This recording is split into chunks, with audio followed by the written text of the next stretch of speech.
This is Demolition Ax, and you're listening to the Interactive Wrestling Radio. Hello, everybody, and welcome to another edition of the Interactive Interview here on WrestlingEpicenter.com, and it is now a true treat to have, after all these years, the second half of Demolition. Barry joined us back in 2005. Now, welcome Bill Eadie to the program, Demolition Ax. Ax, how are you? Very good. How about yourself? Doing great. It's really an honor to have you on. As I said, we had Barry Darsow on back in 2005, which is, obviously a lot has changed since that interview.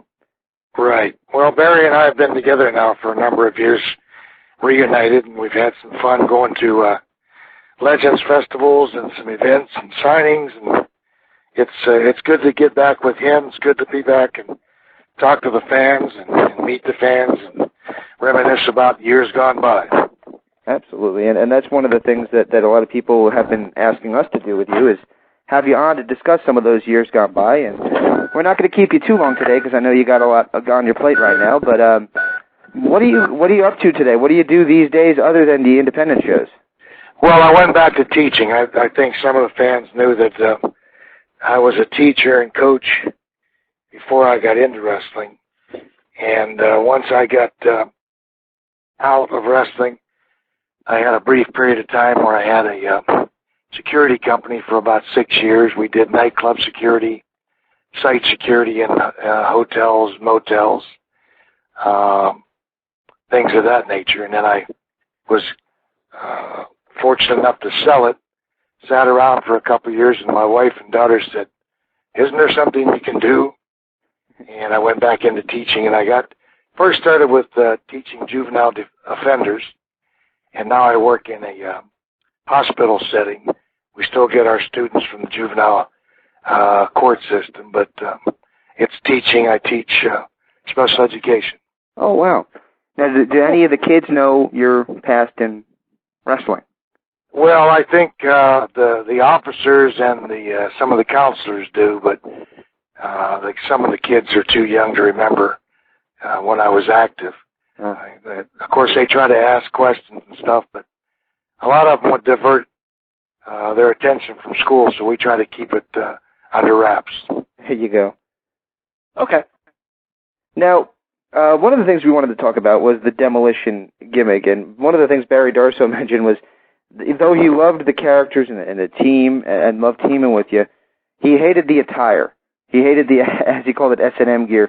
Did you share his opinion on that? No, I liked it. It's funny because he never expressed that to me, but maybe secretly he didn't like it. But and I really never looked at it that way. I just thought it was a costume or an outfit that matched that particular gimmick. Rough, tough guys that went out and kicked rear end. Mm. We talked about it off the line, actually. James and I, we thought that the gimmick was a lot like the band Kiss. Yeah, it was. There was a combination of a lot of things. I think that I don't think anybody with any success, or very rarely do you have your own ideas.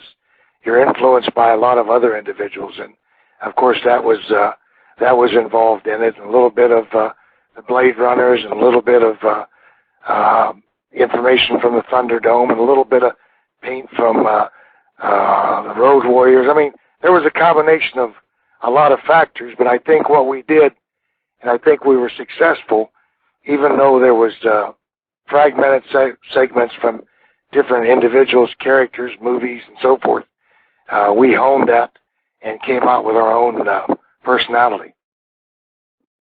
Cool. Well, that actually kind of leads into the next thing I wanted to ask you, and a lot of wrestling critics, and this kind of ticks me off because I'm a big fan of Demolition, so this really always annoyed me whenever I heard this, but a lot of people seem to think that Demolition was just solely a Road Warrior ripoff.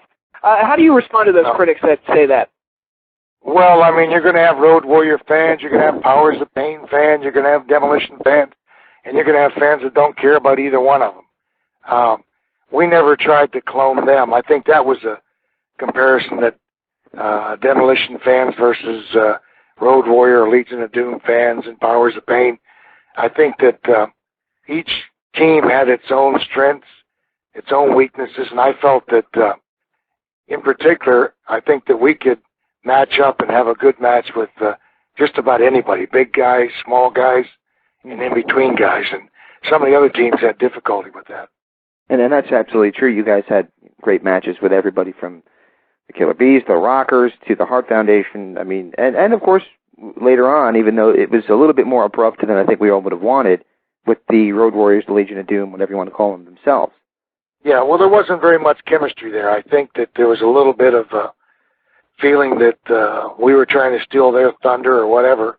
And, Animal and Hawk and we all talked about it. The matches we thought would have been a lot better, but the chemistry wasn't there. And we had much better matches with Powers of Pain, Hart Foundation, a number of teams, even Haku and Andre. It's funny, you talk about team chemistry in all sports, and some of it wasn't there. We had other individuals we wrestled, like the Rougeaus. We had struggles sometimes, so you can't win them all. Exactly. And is that why there was no bigger payoff to that? Because a lot of people, when the Road Warriors came in, they were like, oh, right, we're finally going to see the two most dominant teams of the 80s, at least the late 80s, get it on. And while it happened more in six-mans and Survivor Series style matches than one-on-one competition. Right. And, I think they were a little upset at the time because we were so popular with WWF or WWE at the time that when they came in, they said they were Demolition clones. So there was a fan base on both sides. I think if you remember back when they brought Flair in and he was going to go against Hogan, that was going to set the world on fire. Yeah. Well, it fizzled. It didn't. Yeah, exactly. There was so much anticipation. Sometimes the match doesn't live up to the hype. Exactly.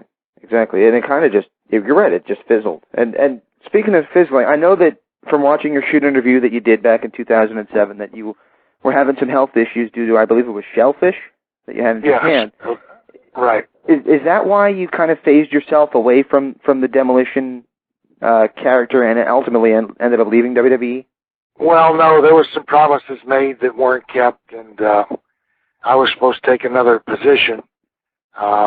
Didn't feel comfortable with the one that they offered me, and I had a chance to go back to Japan. I think that most of the fans realize or know that I was also the Masked Superstar, Absolutely, yes, sir. I had a long-standing contract to go over there anytime I wanted to, so I felt that rather than just sit on a shelf or wait for a position, I'd take advantage of going back and made some tours overseas in Europe and Japan and, just wanted to start fresh.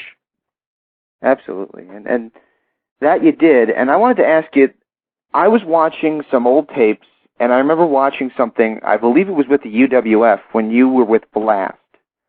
And I wanted to ask you, was that actually the UWF? Because I can't seem to locate my tape of it, and I'm trying to find it, because I was doing some research for the interview, and I couldn't find your appearances with the UWF. I'm not sure what federation it was, to be honest with you. I've worked with so many.